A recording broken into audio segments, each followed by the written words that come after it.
Monotubs are simple, highly effective, discreet, require minimal infrastructure, and minimal cost. In part 1 of this video, I'm going to show you how to build a DIY monotub, create your own master grain spawn, and grow your first flush of mushrooms. Although the Monotub Tek is most often associated with the cultivation of psilocybe species, it can also be used to grow other edible mushrooms, which I'll show you how to do in the second part of this video. For those of you unfamiliar with this channel, several years ago, we released our first Monotub Tek video, which received a lot of attention. Since then, the community of mushroom growers has grown rapidly and have developed many new and improved cultivation techniques. After looking through thousands of your comments and thoughtfully designing our very own monotub, we felt like it was time to release an updated tutorial.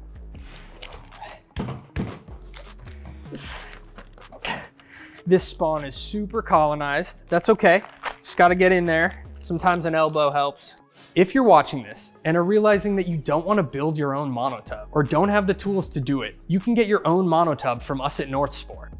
The BoomrBin is an all-in-one grow chamber designed by mycologists to grow edible or medicinal mushrooms using bulk substrates or fruiting blocks. Compared to other prefabricated monotubs, the BoomrBin is modular. It has optional air exchange and humidity systems that allow you to grow a wider range of mushroom species. For more information on the BoomrBin, check out the description below.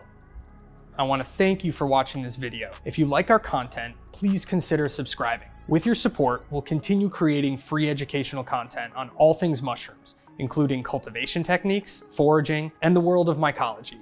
Again, thank you all, new and current subscribers, for being with us on this journey.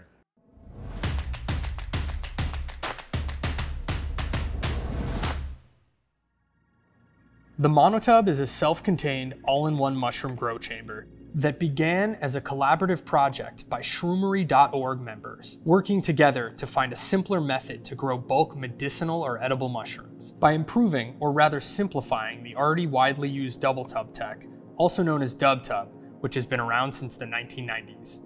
While the exact origins remain unclear, the first documented references online to the Monotub Tek can be traced back to 2006 through the contributions of shroomery member Omatic. Omatic's documentation of the Monotub Tek laid the foundation for countless growers seeking an easier, more streamlined method for indoor mushroom cultivation. At this point, there are many, probably dozens of different documented ways to build a monotub. The technique that I'm showing you today is just what we've found to be the most versatile. However, if you understand the principles of the monotub, which I'm going to explain, you can develop your own design. The construction is pretty straightforward. Monotubs are plastic bins with ports and fresh air exchange filters that facilitate airflow while also maintaining ambient humidity levels for optimal colonization, pinning, and fruiting. To build a monotub, you're going to need a plastic tub about 64 quarts. Sterilite is a great brand for that. You'll also need 1-inch and 2-inch adhesive filters. The filters are sized to the holes, so they're going to be a little larger so they can fit around the rim. You'll also need a power drill, and you want to use a small bit to drill pilot holes. It makes the whole process smoother and reduces cracking. You're going to need a 1-inch and 2-inch hole saw bit. You're also going to need an X-Acto knife to clean up those holes. There's often burrs around the edges after making those cuts, and you want the filter patches to lay flat. You'll need a measuring tape and a marker. I'm going to be drilling a total of 6 2-inch holes around the perimeter of this tub. 2 holes on each long side and 1 hole on each end, about 8.5 inches from the base of the tub. From that, I'm going to drill 1-inch holes, positioned approximately 4.5 inches from the base. Ideally, your 1-inch holes should be just above the top of your substrate. This bin is roughly 20 inches wide, so my 1-inch holes will be positioned at 5 inches, 10 inches, and 15 inches across. Though we are using 2 sizes of holes for this build, there's flexibility with hole placement and hole size depending on what types of species you're going to be growing in your tub. We're designing our tub with flexibility and airflow optimization in mind for growing the widest range of mushroom species. But for growing one certain variety of medicinal mushroom, you can get away with just the 2-inch holes.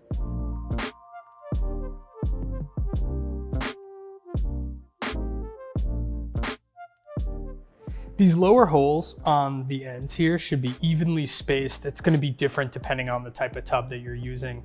Remember, it doesn't need to be super, super exact. That's not critical for the functioning of your monotub.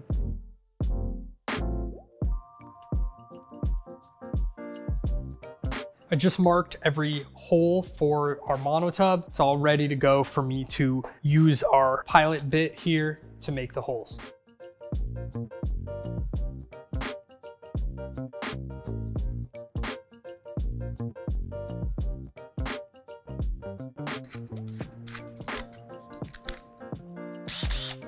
Now that we've got our 1-inch hole saw bit attached, we're ready to drill these holes in the tub, and I'm gonna do so in reverse. In our original monotub guide, we drilled, not in reverse, it forward, and that rips at the plastic and can cause cracking. And that was the #1 comment we got on that video. And so this time we're gonna do it in reverse. And that way you don't have to press very hard. You're melting the plastic. So you're actually gonna smell it melting. You're gonna see it melting. Having good airflow in your space and maybe wearing a mask, not a bad idea.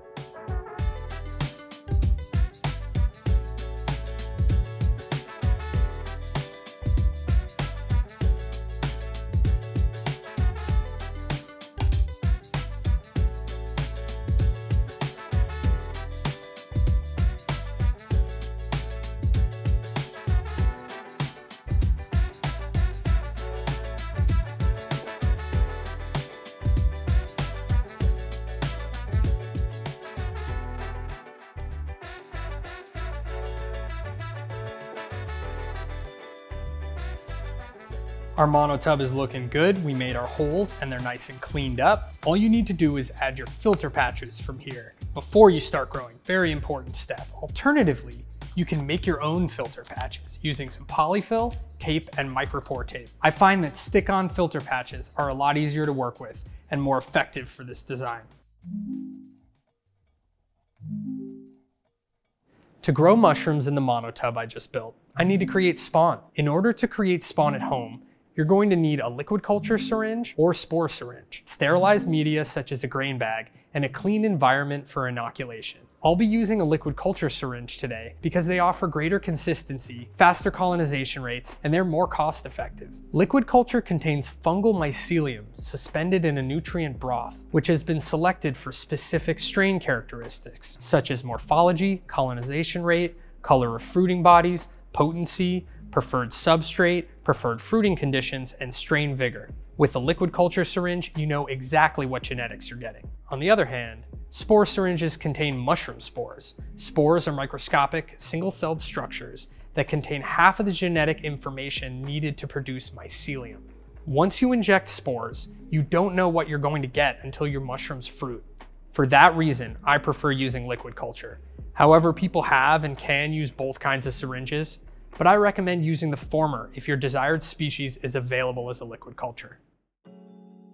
One way to get a lot more use out of a single spore or liquid culture syringe is to use a liquid culture kit like the one made by us. It either allows you to turn a single spore syringe into a full 300 milliliters of liquid culture, a 30x increase on that one syringe, or expand a single liquid culture syringe into even more liquid culture. You only have to inject a tiny bit, maybe 1 to 2 cc's, and it will be ready in just a couple weeks. I'm going to be doing all of my lab work inside the Knockbox, which is our portable version of a still air box. The Knockbox is going to help me create a clean environment and reduce the possibility of contamination by limiting air movement. You can do this process in open air, but it increases your chance of contamination. I'm first going to check my sterilized grain bag for any rips or tears in the packaging that may have occurred during shipping. Everything looks good, so I'm sanitizing my space, hands, and grain bag with 70% isopropyl alcohol.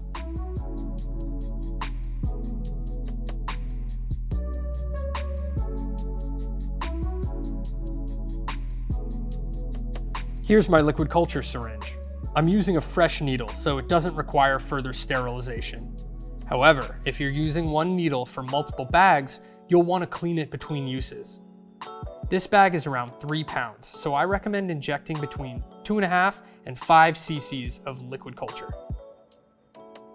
This is ready for incubation. It will take a few weeks before I start to see some mycelium. We inoculated this bag about a month ago so that we could show you what partial colonization looks like. This bag has spread about 2 or 3 inches from the injection port. At this point, things start to slow down quite a bit unless you break the bag up and distribute that colonized grain throughout the bag. From there, it will recolonize very quickly. That usually only takes a couple weeks.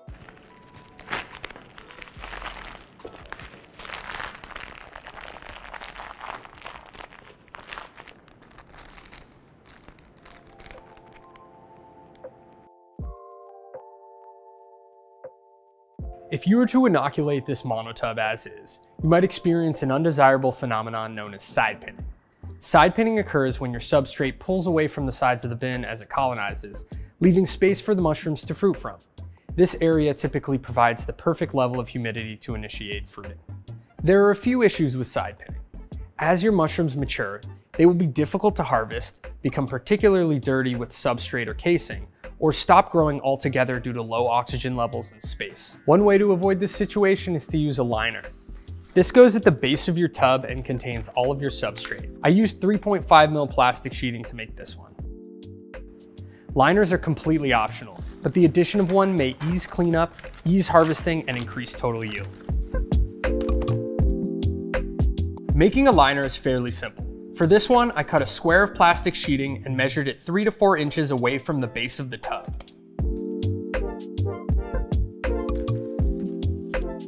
I put the sheeting over the bottom of the tub with even overhang on each side. From there, I fold each corner and secure it with duct tape.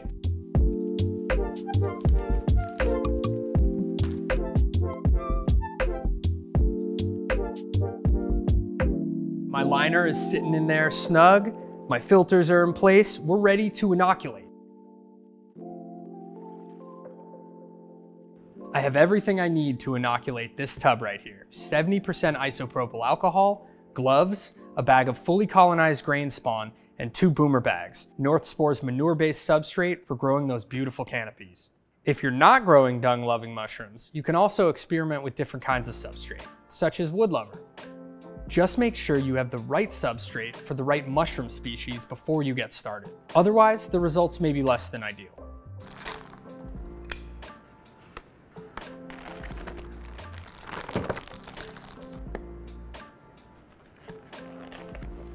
I'm at a stage where I want to sanitize my space. 70% alcohol is the best thing for that. I'm going to spray my hands down well, and I'm going to spray my table down so my workspace is a little bit cleaner. As you can see, we're doing this in open air. You want to try and do it in the cleanest place you have available to you. A small room with minimal airflow is great. If you've got a knockbox, even better.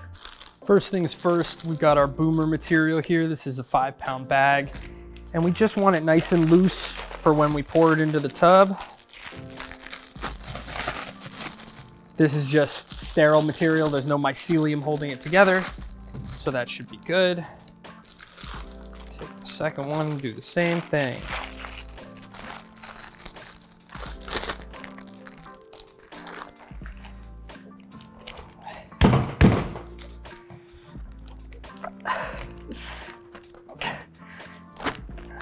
This spawn is super colonized. That's okay.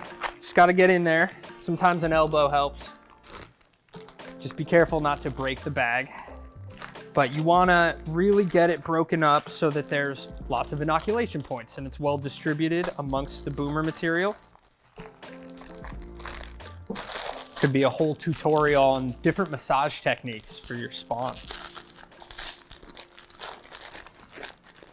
Doesn't have to be perfect. That's looking pretty good. This one 3-pound bag of grain spawn can inoculate 2 to 3 5-pound bags of substrate, depending on the size of your tub and your preference.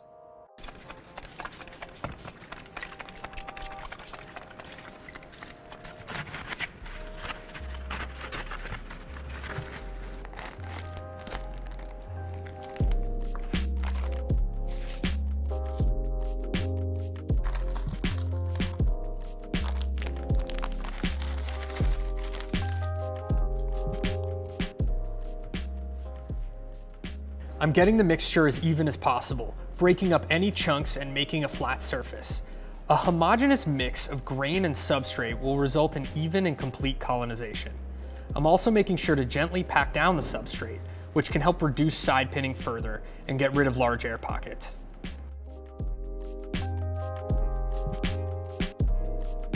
Being as clean as I could, I combined my boomer material with my grain spawn. Now the tub is ready for incubation. A common misconception is that mycelium and mushrooms in general prefer to grow in the dark. They don't. In the wild, mushrooms tend to fruit in darker, shaded areas due to higher levels of humidity. In fact, ambient light plays an important role in informing the fungus where to fruit. It's necessary for the production of certain natural chemicals within the fungus and aids in color and fruit body formation. With that in mind, the environment in which you're growing your mushrooms plays a big role in the success of your grow. It's best practice to store your tub away from direct sunlight and in a temperature-controlled room between 65 and 75 degrees Fahrenheit. An area that's too hot will dry out your mycelium and promote contamination. An area that's too cold will slow the colonization process down significantly, if not completely. If all goes well, my tub should take around 2 to 3 weeks to fully colonize in this space. My substrate is now fully colonized with mycelium. There's also some condensation on both the lid and on the top of the substrate, which is a good sign that this tub is properly hydrated. You might also see droplets of amber-colored liquid called exudate on the substrate. This is a normal byproduct of fungal metabolism. Coloration of mycelium varies species to species, with some mycelium even turning slightly blue over time. To promote fruiting, I'm going to add a thin casing layer to the top of the substrate. Think of the casing layer like leaves on a forest floor. They provide an excellent environment for pinning mushrooms. The casing layer mimics this natural system. You can use many different low nutrient materials such as Coco Coir, peat moss, or vermiculite. If you plan on using vermiculite, make sure that it's certified to be asbestos free. We'll link to both Coco Coir and clean vermiculite in the ingredients below. Today I'm using Coco Coir for my casing layer. For rehydration, I'm going to bring a total of 2 liters of water to boil.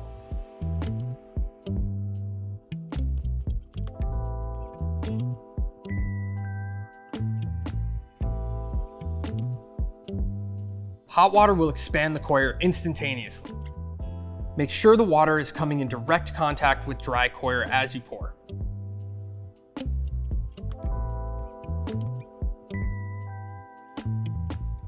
Using a fork to scrape and mix will help reduce leftover dry chunks. Before using, let it sit until it reaches room temperature.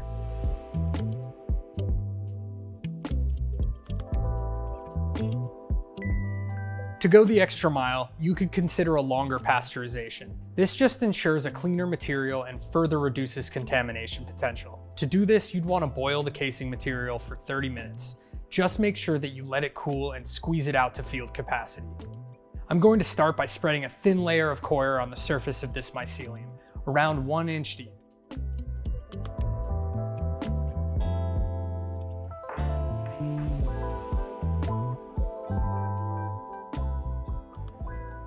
If in a couple of weeks you're still not seeing any pins, your mycelium might require an environmental change, such as additional moisture or a change in temperature. I made a secondary tub with a BoomrBin that's already started to pin. It's in the time-lapse tent now so we can watch our mushrooms grow.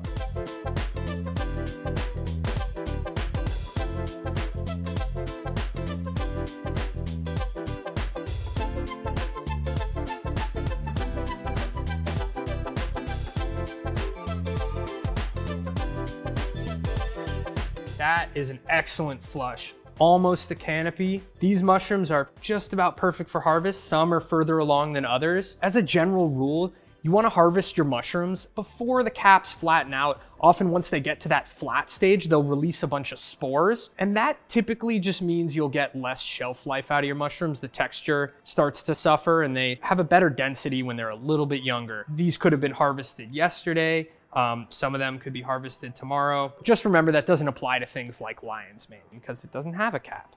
But this species, Very, very happy. So I'm gonna go ahead and harvest. We have our open L knife here to do so. This is a great knife, really simple locking mechanism here. Make sure that when you open it, that's locked so that when you push down, the knife can't flop back onto your hand. There's a brush at the end, and that's really, really nice for getting rid of excess substrate.